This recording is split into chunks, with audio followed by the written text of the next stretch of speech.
Well, for Anselmus Inharjanto and Lisnani, are you here already?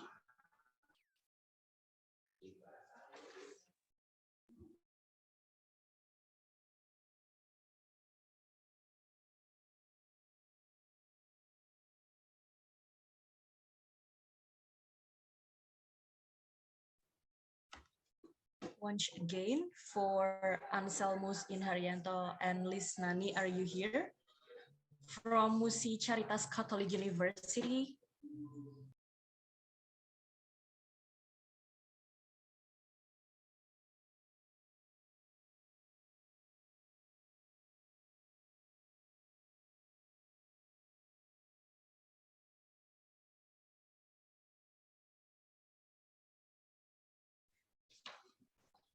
And then for Widya Mandala Catholic University Surabaya, Jessica Febriana Haryanto, Albert Krianta Diwijaya, and Anastasia Neladia Chandra. Are you here already, guys? Yes, we are here. Thank you. Okay, thank you.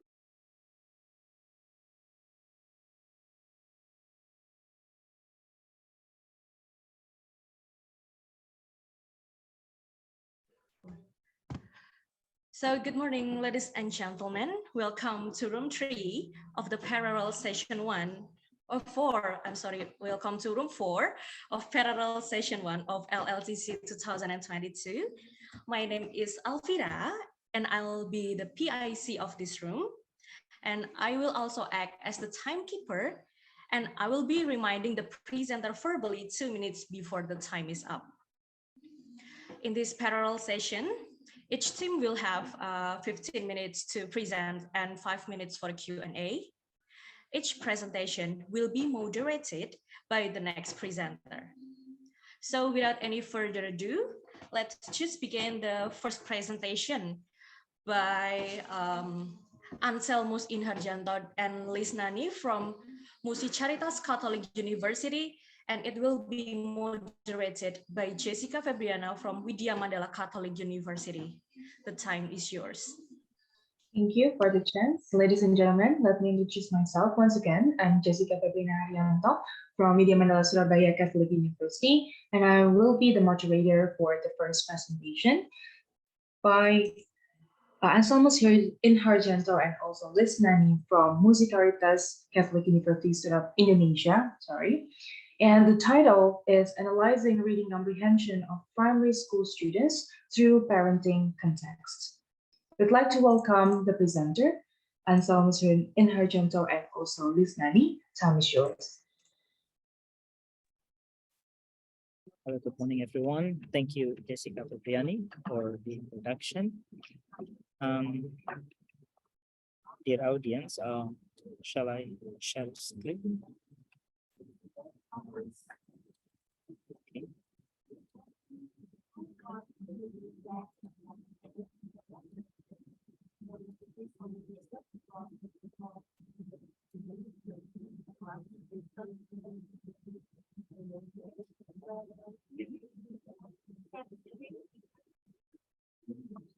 Is it clear for everyone?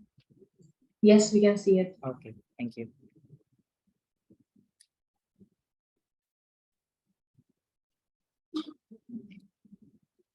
My name is Anselmus Inharjanto. I'm a friend, my colleague, Lisnani. She's not here. And we are from Universitas Katolik Musikaritas Palembang, South Sumatra. This is the title of our research, Analyzing Reading Comprehension of Primary School Students Through Parenting Context. The context is in the primary school education because Listani is a lecturer in the primary school education and myself is in PBI, Pendidikan Bahasa Inggris. This is the abstract.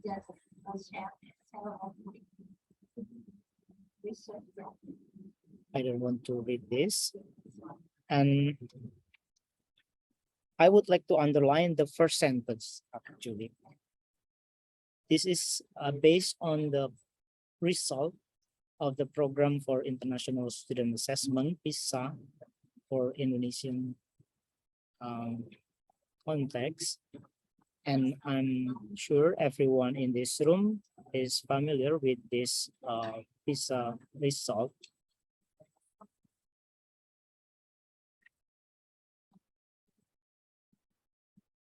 There are 4 parts for this presentation. Let's start with the introduction. As I mentioned before, in the abstract, that we actually very sad because the PISA result is not that satisfactory for us in Indonesia. We know that for the literacy and numeracy, we got very low ranking. See the reading ability. Indonesia is ranked 74th out of 79 participating countries. And for the numeracy, especially for mathematics and scientific abilities, Indonesia is ranked 73rd, and 71st out of 79 countries. So from that, we also agree with Lahevi and Saleh, who state that Indonesia's ranking achievement in PISA assessment has always been constant since the country's participation from 2000 to 2018. That's why, because we see that this is unsatisfactory, that becomes our concern. And we try to contribute to the discussion by analyzing reading comprehension. So we try to contribute in the literacy category. We have already conducted research on the parenting theme coloring stories or books that we mentioned here. In 2020 and 2021, we did the R&D research. We have the outcome that parenting theme coloring stories consisting of topics such as siblings, playing with friends, going shopping, and those were validated by experts. And from that phase, we move to the that concern that students' reading comprehension is needed in learning process. Also, when they graduate and they continue study in the senior high school and university level, they will meet that reading comprehension is part of various English tests, including TOEFL, IELTS, TOEIC, etc. We also encouraged by the research done by Khan that comprehension skill is viewed as a predictor of word problem solving performance. This is an example of our outcomes or product. It looks very simple. We have the reading comprehension part and then the test, simple question, because this is for grade 4 in primary school, and the color was drawn by our student in Musikantes Catholic University. This is the problem of our study. How was the reading comprehension of 4th graders at one of private primary schools in Palembang through the parenting context? So the objective is to analyze them. From the lit review, we know that those themes attempt to approach the reader's day-to-day interaction. Therefore, context are used as the starting point in developing learning. Context or contextual matters, in this case, are not always interpreted as something real or concrete, but also in situation that can be imagined or understood by students. That's why we produce that kind of coloring book. And also context, we believe, enables students to more easily recognize problems before solving them. We come to the conclusion, we draw from that the review that the use of context will facilitate achieving learning objective and improving students' learning outcomes. We also take from the idea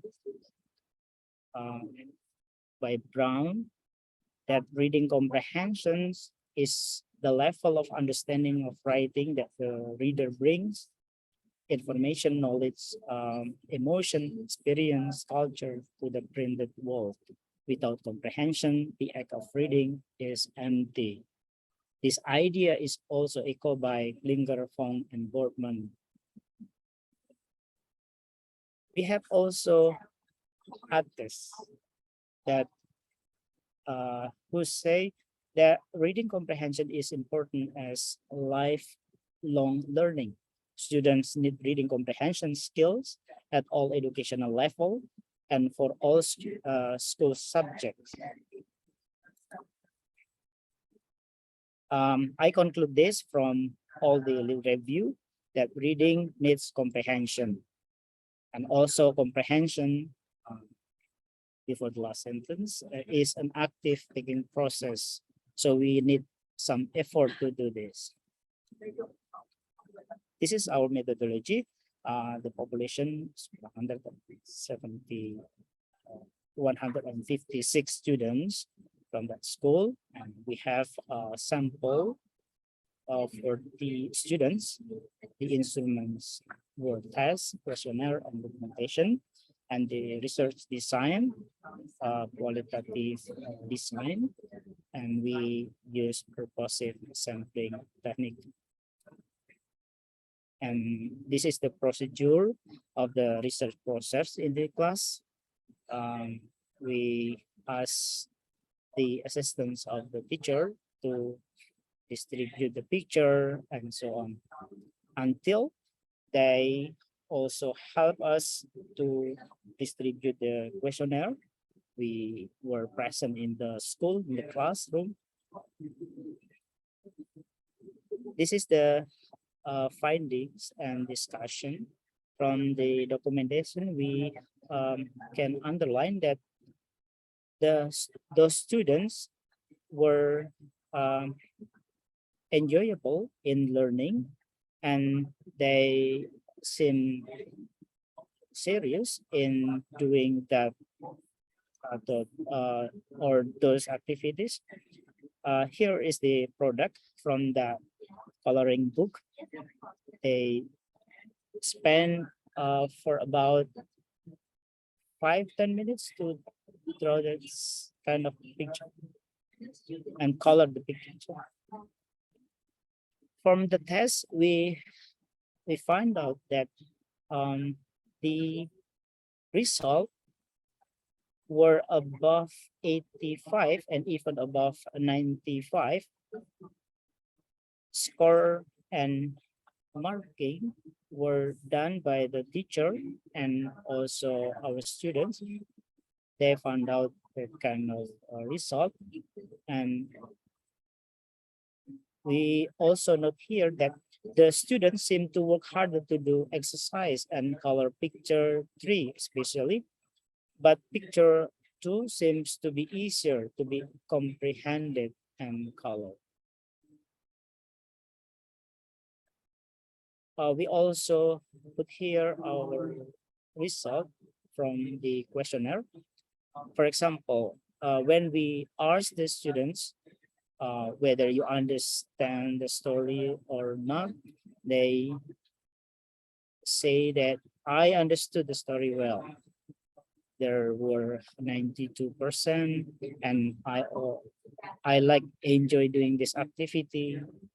They also say I learn English through this activity, above 90%.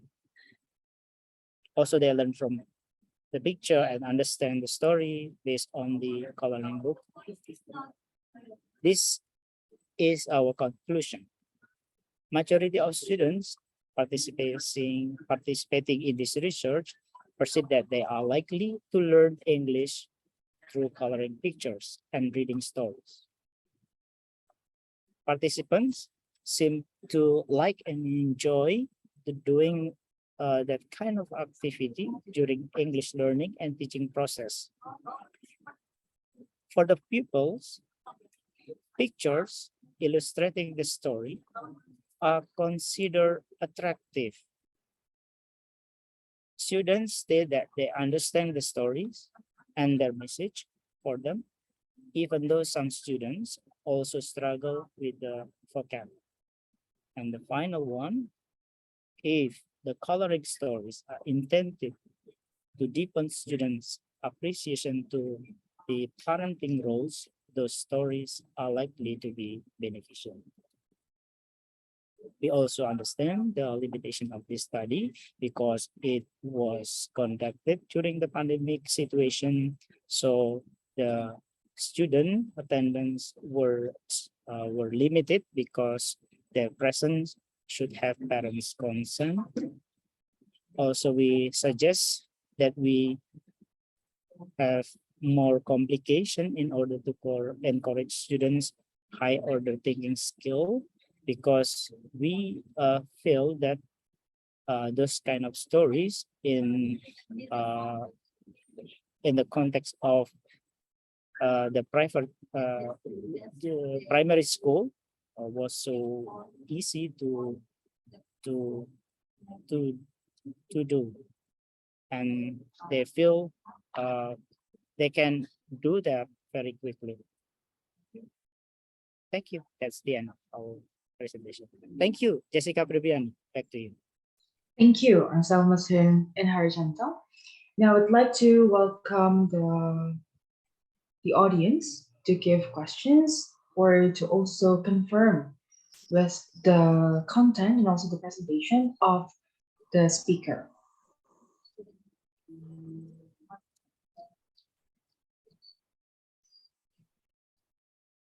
You may raise your hand or share your question in Zoom chat, or you can also directly turn on your audio or unmute yourself and deliver the question to the speaker.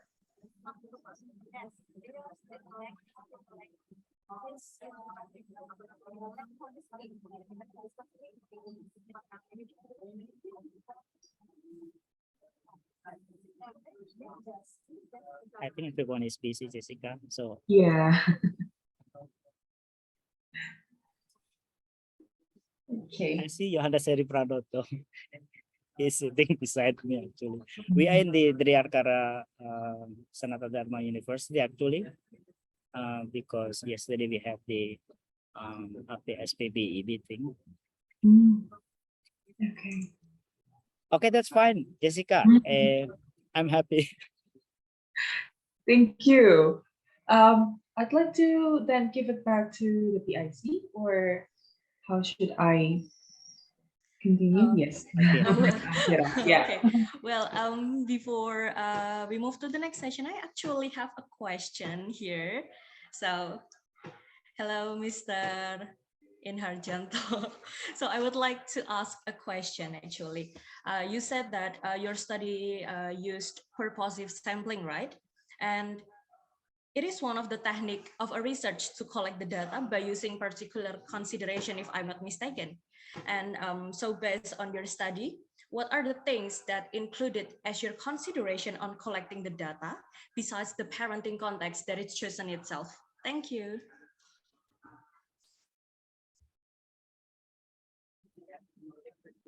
Thank you, Ms. Alfira, for the questions. Very nice. Good question. And I hope the answer also not bad. We choose the school because this school is one of what a popular school, and also the we would say the best school in the city of Palembang. I must say that. And it is part of the partner of our university. So the convenience sample or the purposive sample we chose because we want to have the let's say the ideal for generalization of our research, because we involve students who who done like the what you say PPL teaching practice in that school. Yeah, okay. And also because this school run the online hybrid learning, because they allow students to present in the school, but also they have a student who taught online because they are available for the research.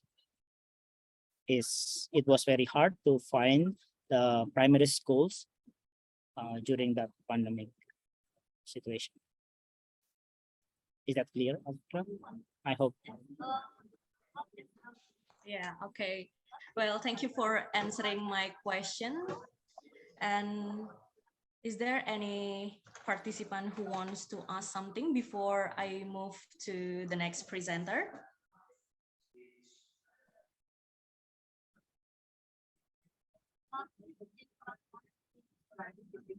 Well, I think that's enough. So thank you, Ms. Jessica, for being the moderator for the first presentation. And thank you very much for the insightful discussion. And I'll let us move to the next presentation, which will be delivered by Jessica Febriana Haryanto, Alberic Rian Tendi Wijaya, and Anastasia Neladia from Widya Mandala Catholic University, Surabaya. And it will be moderated by Mr. Anselmus. The time is yours. Okay, thank you, Alvira. And today we have the second presenters. As was mentioned before, that the title is Non-EFL Teacher Stories in Implementing CLIL Narrative Inquiry by Jessica Febrina Haryanto, Alberic Rian Tendi Wijaya, and Anastasia Neladia Cendra from Widya Mandala Surabaya Catholic University Indonesia. Time is yours. You have, I think, 15 minutes to present. Okay, Jessica, please. Thank you very much, Pak Anselmus Irharjanto. Greetings, ladies and gentlemen from Surabaya. So it is a pleasure for us today to share our research project. We are the three musketeers, I would like to say, the three novice lecturers from Widya Mandala Surabaya Catholic University. It is Rian, Jessica, and me, Cendra. We are currently curious and interested in CLIL, content and language integrated learning. So therefore, we decided to try to examine it a little closer and conducted a research project entitled Non-EFL Teacher Stories in Implementing CLIL Narrative Inquiry. As this research is actually still ongoing, we would be happy if you guys, ladies and gentlemen here, provide any constructive feedback to our research project. Okay, let me begin with the research rationale, the reasonings behind this research project. So CLIL, Content and Language Integrated Learning, was quote-unquote born to respond to the understanding that subject content is interconnected and cannot be separated from one another. With CLIL, the learning process can focus both on the content and also on the language, improving both areas. And the benefits of implementing CLIL have been successfully documented by many scholars. Some of the most prevalent findings include increasing students' learning motivation, language competence, students' likeness to a certain subject, and also being reported to have a better prospect for language learning, such as in terms of offering more authentic forms and the chance to bridge language learning with the global nature topics. And then considering the benefits that we have been mentioned before, CLIL is also becoming more popular in recent times in Asian countries, including in Indonesia.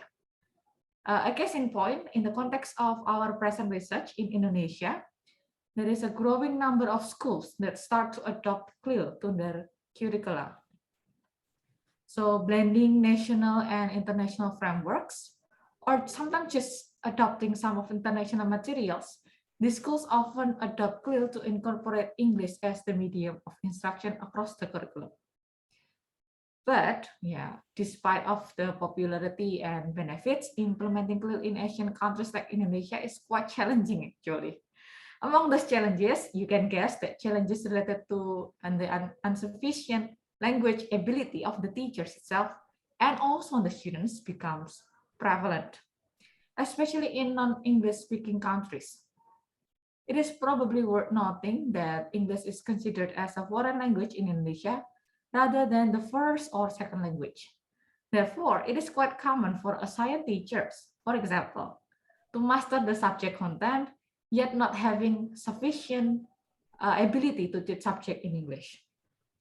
In the research world, there are still a few studies that report on the journey of content teachers and the struggles. Furthermore, studies related to CLIL conducted in primary education are still very limited. Therefore,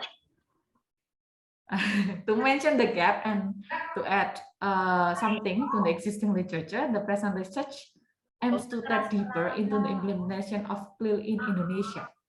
In particular, this research intends to listen carefully to Indonesian CLIL teachers and their stories to learn from those stories. So therefore, to maintain the focus of this research, two research questions were formulated as follows, as you can see in the screen. The first one, what is the lived experience of the teachers teaching other subjects in English? And the second one is, what are the difficulties of teaching other subjects in English? Okay, so to understand more about CLIL and its implementation, I'd like to call my research partner, Rian, to highlight what the literature has documented. Rian, this time is yours. Thank you. Okay, thank you, Sandra. Now, from the literature that we reviewed, we pinpointed three most fundamental challenges. The first one is teachers' readiness in implementing CLIL. Most of CLIL teachers come from either content subject or language study program, and they are trained professionally to teach one or the other, not both. Furthermore, Rafael Lovna in 2022 found that most teachers at secondary state schools have very little knowledge about CLIL or have no clue what CLIL is all about. And thus, Legare emphasizes the importance of CLIL training. Now, this first challenge is related to the next challenge, which is about prior beliefs and biases. Arham and Akram and also Vilabona and Senos found that the teachers teaching CLIL will have their own biases and beliefs originating from what study program they are coming from, and also from their past experience of learning the language. This means that the teachers coming from content subject education study program will focus more on teaching the content rather than the language and vice versa. To lessen this, Legare again found that by having CLIL training, CLIL teachers will have opportunities to negotiate their beliefs and biases towards a more neutral ground. Now, the other challenge is having proper contextual CLIL materials or lack thereof. Mentioned by Penegas and Hemi, the material used in a CLIL environment should be material produced locally to mitigate the piecemeal approach found in global course books, and this is to respond to contextual particularities. However, pointed by Paul, Lazarevic, and Nalikova, there is a scarcity of CLIL materials and resources, especially materials purposefully designed to specific contexts. Most of the time, in the implementation of CLIL, the materials are up to the teachers, and this further burdens the teachers. Now, those are from global perspective. Now, how about in Indonesia? Now, in Indonesia, Quill itself has been gaining traction. As presented by Korea, publication of Quill jumped from 1 in 2017 to 9 publications. Then, Quill is seen by the students to have a positive impact on their English. Now, it must be noted that Quill in Indonesia is mostly taught by graduates from non-English majors. This leads to the first challenge, that not all teachers have sufficient capacity to use English actively. Education First in 2021 reported that Indonesian English proficiency level was at the 80th out of 122 countries and regions, with a score of 466, which is low proficiency. Another alarming finding was found by Korea and Suparto in 2022, that one student saw from the participants, the research participant mentioned this. The lecturer's lack of fluency in English hindered me from understanding the materials completely. As Professor Krashen said, that input is very important, and this is one of the biggest issues we believe. And then again, this is worsened by the fact that contextual and appropriate Quill materials are scarce. Rohma found that the teachers did not have an allocated time in their schedule to plan and prepare the materials needed on their Quill lessons, which meant that they usually prepared their own material. Mostly teachers still teach and still make the materials individually. Now, based on the literature reviewed, we would like to explore the Quill teachers' lived experience, stories, and difficulties. Thus, for the methodology, we chose narrative inquiry with guided reflection and interview as our data gathering techniques, and we limited our research participants to just subject content teachers. As this is still an ongoing research, we will share our primary findings, which will be delivered by Jessica. Yeah, thank you, Rian. Right, I'm going to share the preliminary findings of this research. It's going to be quite long, so bear with me. From the guided reflection that we have shared with the non-subject teacher, non-EFL teachers teaching the other subjects in English, we have found 10 main topics or 10 main points that answer the two research questions that we have. From the first one, we try to find out the lived experience of the non-EFL teachers teaching subjects in English, and 6 points have been categorized. First is that the non-EFL teachers have been learning English since they were in elementary school, starting from grade 4 up to their senior high school period. And they have joined also several English courses by themselves throughout their study. And they have also been using English frequently, especially in spoken form. So even though they have learned how to write and also how to read English, but they are more comfortable in talking in English other than writing in English. And the third point is that the non-EFL teachers have been appointed to teach several subjects in English. That include math, science, civics, and also some other subjects that are being taught in English. And they've been also teaching the courses bilingually because they prefer to explain the instructions to the students by using English, but then when it comes to explanation, they choose to combine Indonesian and also English languages so that they could make sure that the materials are being explained well. And they also have been working with the students quite comfortably and also cooperatively, as the students have accepted the teachers when they're explaining the materials in English, even though there are sometimes a little bit miscommunication with them, but they could still discuss together between teachers and also the students. They can work together in the class.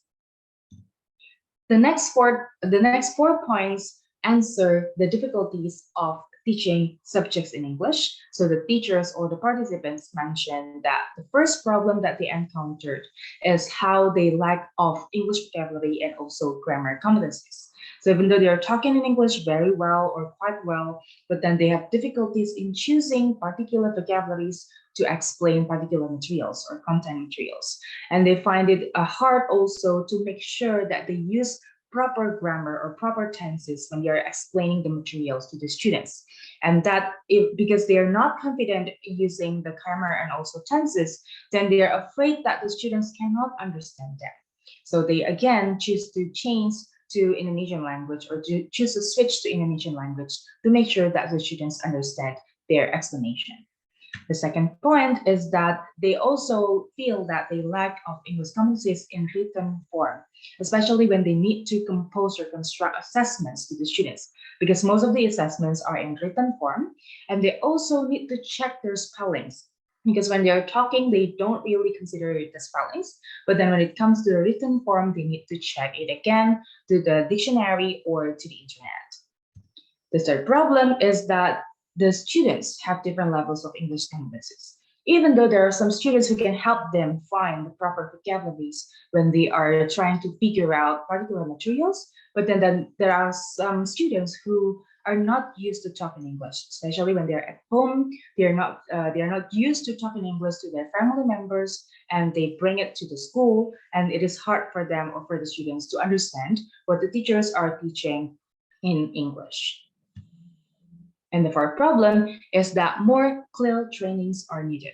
Of course, the schools have supported the teachers the exposure of English through trainings and also through printed materials in the library, but then the participants feel that they need more CLIL trainings because they're not used to teach the subjects in English. Therefore, they need to have the specific trainings for them to use English to teach the subjects. And they have, Miss yes. Jessica, you have 2 minutes left. Yes, okay, thank you. So the main discussions that we have is that the teacher's use of English in CLIL is focused on the English as a medium of instruction, and the grammatical errors cannot be neglected. So the teachers need to pay attention on how the grammatical errors can be fixed so that the students can get right models. And then the teachers and the students' roles are now somehow equal because the students can learn from the teachers as well as the teachers can learn from the students. And that's how the new culture and also the perspectives are learned. The third main point is that the schools demands and supports are imbalanced because the schools ask the teachers to use English to teach the subjects, but then they haven't supported with enough CLIL trainings for the implementation. And the last one also about how the teachers lack of English language competencies. So they need to have the teacher development, the professional development, as well as how the students need to be ready for the CLIL implementation. Then come to our main conclusion that CLIL is, we know that the CLIL is considered to be beneficial for the students, for the learning motivation, for the language competence, as well as for the subject likeness. But then we see that the practical implementation of CLIL lacks the standard and generalization.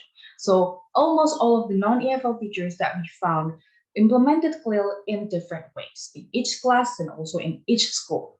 So there comes the problem, and what we need to pay attention more is to how the schools and also probably the government can support how the teachers can better implement the CLIL and also solve the problems which were found.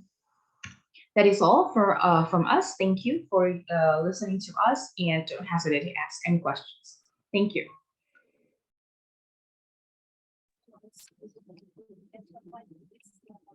Well done, Jessica, Febriani, and friends and team. Now it's time for the audience. If you have some comments, questions, please feel free to ask.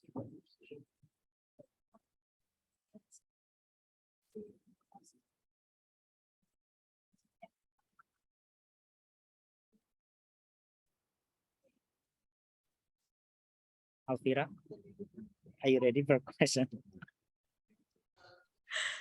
I actually want to give some feedback for your presentation and for your research. That was good and very clear. You have a good and very clear research question. That's the first thing.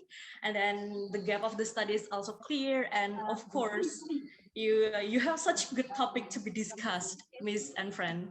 And then you also have a well-structured presentation.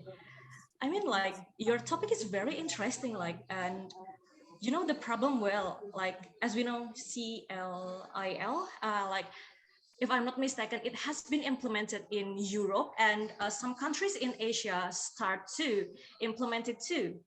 But especially in like the international school one, and like there are some problem that is faced by some of the teacher. in those schools, something like that. And you explain it well. You mention anything like complete. Good job, guys. Thank you. That's Thank all. you. Yeah. Thank you, Alfira. That's very handy you are here. I'm sure everyone is very busy also in this room, this giant room. Everyone is presenting. Give my Design. regards to Jogja, Pak. Pripon? Jogja. Give my regards to Yogyakarta Okay, and yes. PBI Sanata. Yeah, I will. Pak I Rian will. and I were graduated from PBI Sanata Dharma. Oh, yes. And the master's program also. So we are actually from Jogja and we miss Jogja very much. Very good. I'm sure you miss Jogja. Okay, Okay, well, I think that's all. Or May I? Miss- I'm sorry. Oh yeah, yeah. sure. Yeah. Meita. So sorry, I couldn't on Pressure. my camera. Yeah, that's I'm fine. still on my way. Okay, I would like to ask to Miss Jessica and team about narrative inquiry. So, do you mind to explain what is the reason you choose this design, narrative inquiry, to share the findings about that you mentioned before? Thank you so much.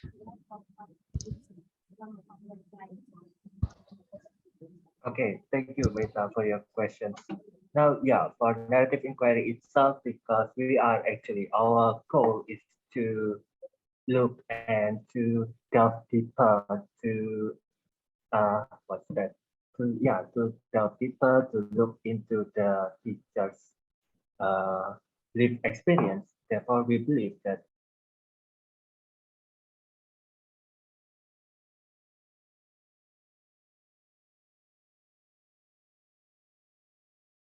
it is also, it has been widely used also in qualitative research in the education area, especially the research that learns, that wants to learn from teacher story. For example, like it has been used by Dowd in 2021, Play in 2019, Hoyen and Tao in 2019, Percy in 2019, Su in 2020, and this is they used it to explore teachers' journey and their teaching career. Therefore, we believe that this narrative inquiry is the most suitable one. And for the data gathering itself, narrative inquiry will mostly about gathering teacher story and making sense of their story by triangulating them with the data, and also we also use guided reflection and also interview like that. Does that answer your question, Meta? Yes, thank you. Perhaps Thank from you. others' view or perspective about narrative inquiry. Okay, I might add something too. Actually, this is one of my favorite methodology to be used in the research area, especially for the qualitative research, because it gives us some like a deeper insight to the teacher's journey and also the way they make sense of themselves, their identity as a teacher. And because it is also because of the nature of our research questions, it focuses on the lived experience and also the difficulties.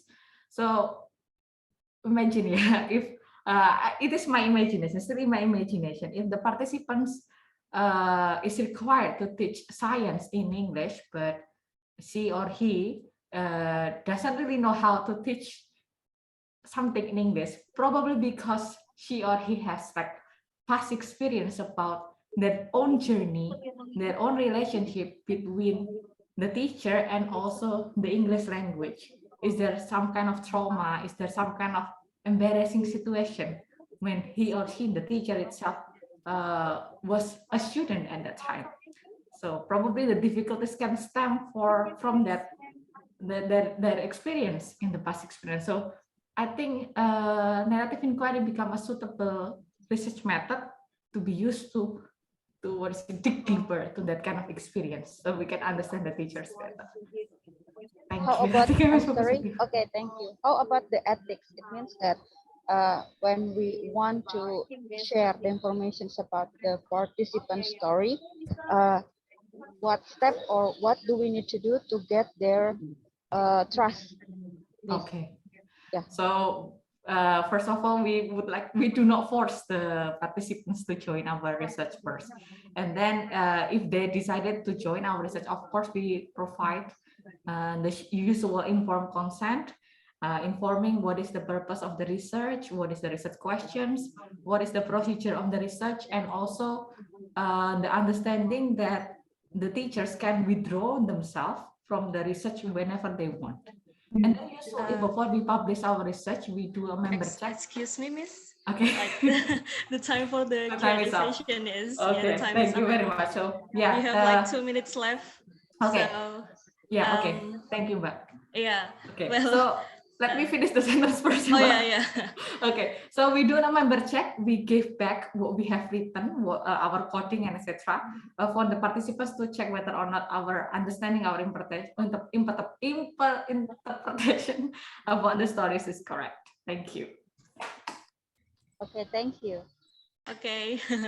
Well, so ladies and gentlemen, before we leave this breakout room, let's take a picture together, and the operator in this room will count it down. So please open your camera and let's take a picture together.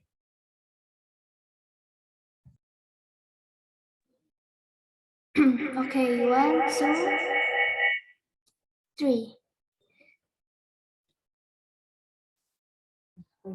Thank you. Oh, once again. 1, 2, 3. Thank you. Okay, thank you for all the participants and all the presenters. Thank you for the insightful discussion. Have a great day. Bye. Bye-bye. Thank you, everyone. Thank you. Thank you, everyone. Okay, thank you. Mbak Bye, Afira. Jessica, Anas, and Alberic. Thank you, Pak Also. Anselmus. Yeah, thank you.